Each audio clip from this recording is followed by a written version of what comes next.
डॉक्टरी की पढ़ाई कर रहे हो छोड़ दो, इंजीनियरिंग की पढ़ाई कर रहे हो छोड़ दो, आईएएस आईपीएस किसी भी चीज़ की तैयारी कर रहे हो छोड़ दो। मैं बताता हूँ आपको एक डिग्री है जिसमें 101% आपको प्लेसमेंट मिलेगी और तो और आपको अल्ट्रा लग्जरी लाइफ मिलेगी। आपकी मर्सिडीज वैन में आपको स्वागत होगा, आपके ऊपर पुष्प गिरे जाएंगे, आपको कुछ नहीं करना, आपको सिर्फ कथावाचक बन जाना है। अब हम कथा शुरू करें।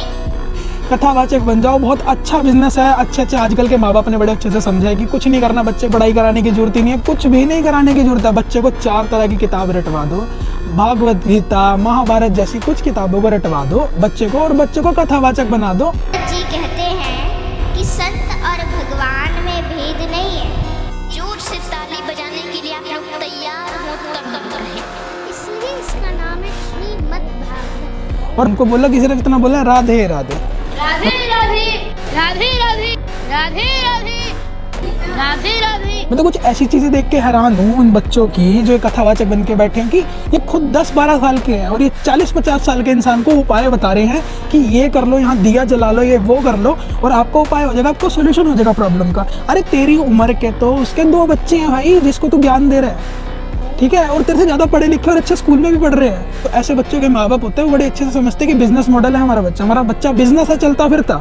जिस पंडाल में आज 100, 200, 300 लोग आ रहे हैं, कल उसमें 1000 होंगे, परसों उसमें लाखों की पंडाल की भीड़ आएगी। आप बड़े अच्छे से बिजनेस मॉडल को समझते हैं, तभी वो इतना इनको करेज कर रहे हैं कि पढ़ाई वढ़ाई की क्या जरूरत है आजकल। हम खुद कह रहे हैं, हमारे माँ बाप ने काश हमारे को कथावाचक बना दिया होता और आज हमारे पास भी 4-5 मंजिला घर होता, हम भी पोर्शे में आ रहे होते, हमारे पास भी एक मर्सिडीज वैन होती।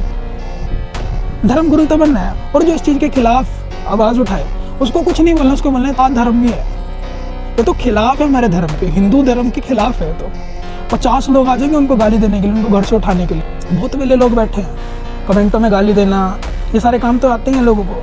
बस धर्म के बारे में कोई चीज़ छेड़ के देखो।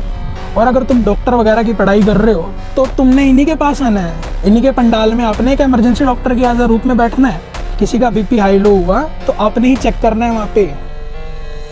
और जो पॉलिटिशियन है वो तो खुद इनकी सपोर्ट लेते हैं। अगर आप कोई किसी को पॉलिटिशियन बनना है, किसी को पॉलिटिकल साइड में जाना है, पॉलिटिक्स वाले लोग खुद इनके पास आते हैं, इनकी सपोर्ट लेने को पता है कि इनके पास तो बहुत अच्छे लोगों का एक गट्ठा है कि ये इससे वोट कलेक्ट कर सकते हैं, वाहवाही ले सकते हैं। और अच्छा खासा धर्मगुरु चार्ज करते हैं पैसे उनके आने के लिए, और स्पॉन्सर करा जाता है पॉलिटिशियन द्वारा, स्पॉन्सर किए जाते हैं इनके जो जितने भी ये कथा होती हैं, जितने भी ये चीज़ें होती हैं। तो हमारी आंखों देखिए, हमारे को समझ आती है, आपको भी समझ आएंगी।